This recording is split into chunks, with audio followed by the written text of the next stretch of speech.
Hello, fellow pirates, and welcome back to Dreadlock Gaming. Today, I bring to you a ship that I already use. I've been using it, I've shown you the build, I want to show you what else it can do.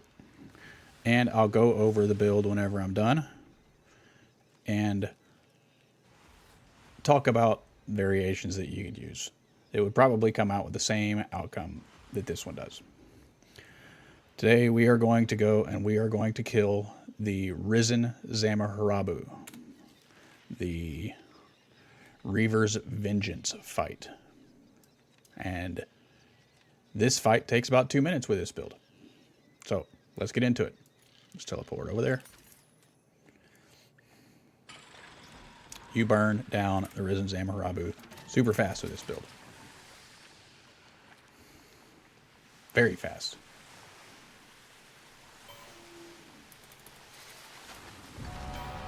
It is the Garuda,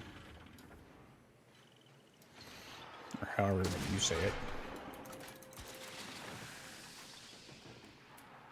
Garuda. Now we're going to go in. Where's it at? There it is. Just unload on it. I don't know why it says immune, but we're just going to lay into it with long guns constantly.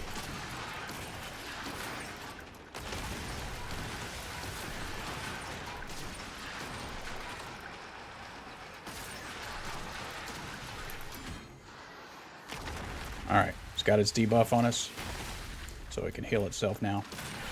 And you just unload on it. It should go crit here. There he is.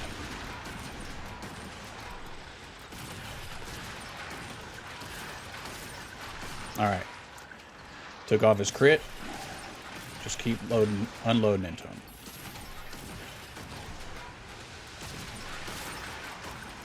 Don't stop.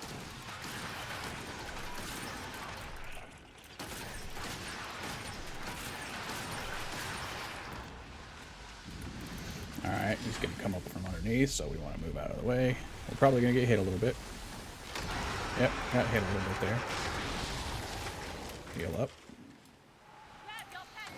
Fix your sails. There he is.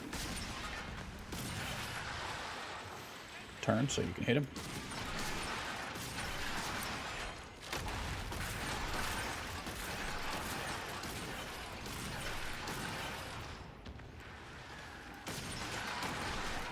And that is it. Dead. Risen Zamaharibu. Dead that fast. Now we'll go back to port, and I will show you the build. And I will discuss variations of that build that you could use. It's simple fight.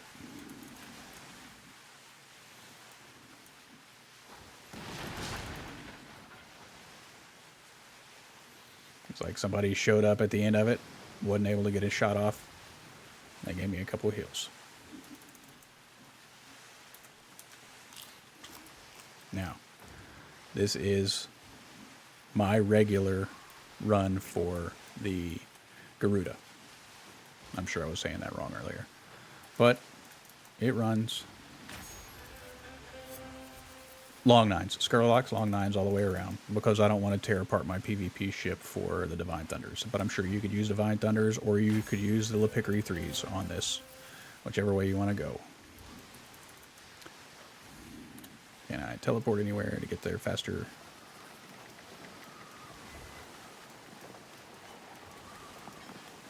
Yeah, no, not really. We're almost there. I do not edit my videos. I don't cut and splice them at all. So that's why you always see me sailing back, because I want everybody to see that what I'm doing is what I'm actually doing, and I'm not changing anything or anything like that whenever I do my videos.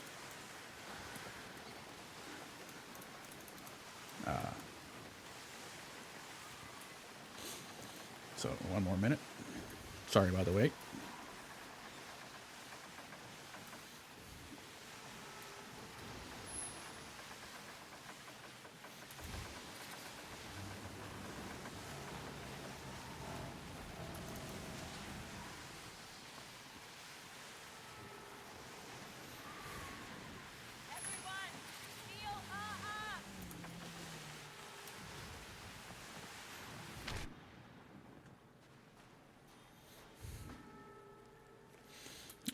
we are here. Now, we are using the Garuda. It does not turn fast. It's not very maneuverable. I don't know why it says that. But it is a DPS ship, specializes in dealing damage and status effects. You got Deadeye, increases base on how far your base damage on how far away you are, capping at 80%. Piercing damage. Weapons deal for 20% more damage. Your whole health is below 40%. Your armor goes up by 1,000. And you have Revolver, increases weapon damage by 30% when hitting. A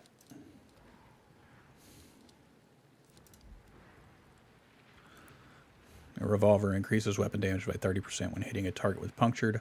Long gun is no longer a top deck only weapon. When equipped at the bow, long guns equipped at the bow deal 10% less damage and have 20% longer reload times. Now, this is what I have on my Garuda all the time.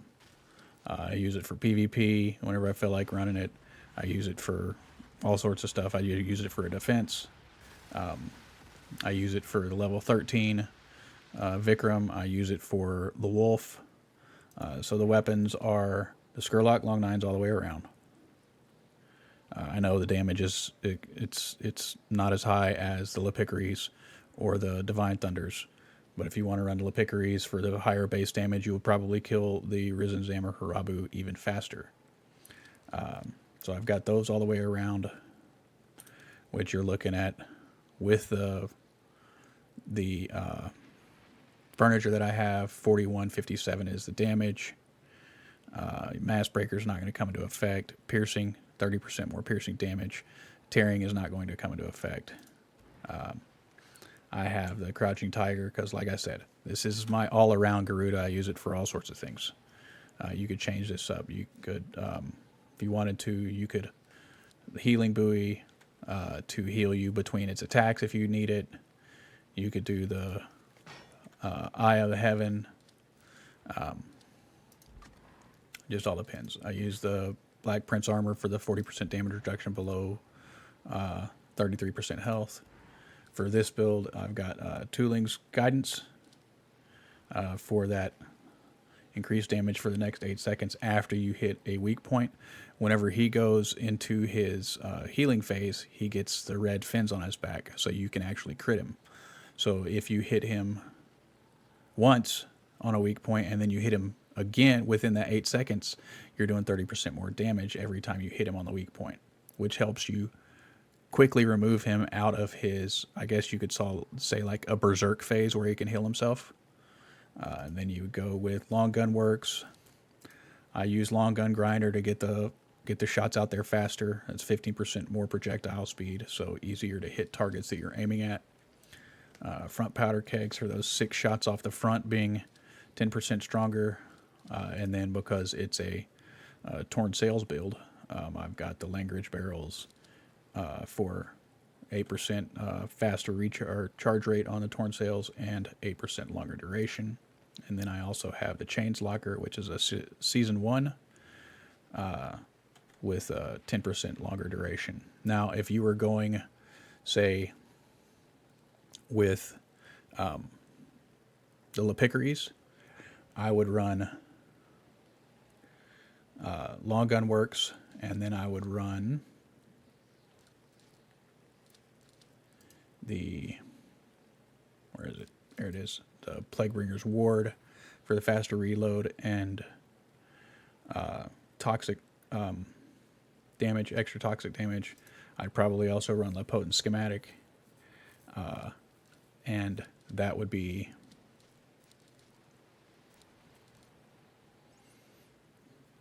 I would replace the Langridge barrels and the Chains Locker. I would keep everything else the same if you were running Lepotents, or if you were running Lepicaries. Now, if you were running the Divine Thunders, then I would run where are they? I don't know that I have repeats of them. But I would run the Cannonball Charging Station and I would run the copper fastening station along with what I already have on here. So cannonball charging station, copper fastening station would replace these two. And then I would keep the long gun works, long gun grinder, and front powder kegs.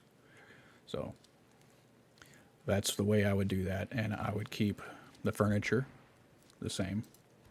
And like I'd run Divine Thunder, front and sides, rear, probably Lipickery, just because it has a higher base damage. The long guns work great for PvP because you get that extra 7,000 damage bonus. I've done many fights where I've destroyed people with the long nines. I've tried the Lipickeries, and I like the Lipickeries as well. All of them are good setups. I like them all. But any of those focused setups, whether you focus on the Lipickeries or the long nines or the Divine Thunders for the build,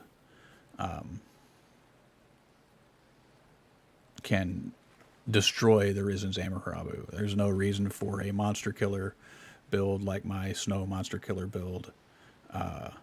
This is do as much damage as fast as you can, just constantly, and the damage output of this ship,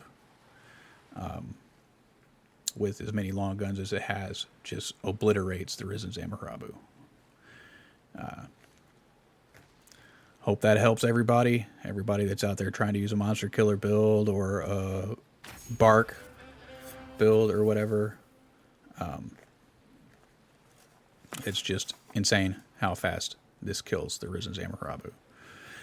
Thanks again for watching Dreadlock Gaming. Keep an eye out for more Skull and Bones videos. Hit that like and subscribe button. Leave a comment. Watch my videos all the way through. It helps the algorithm. Y'all have a good day, and remember, never give up the ship.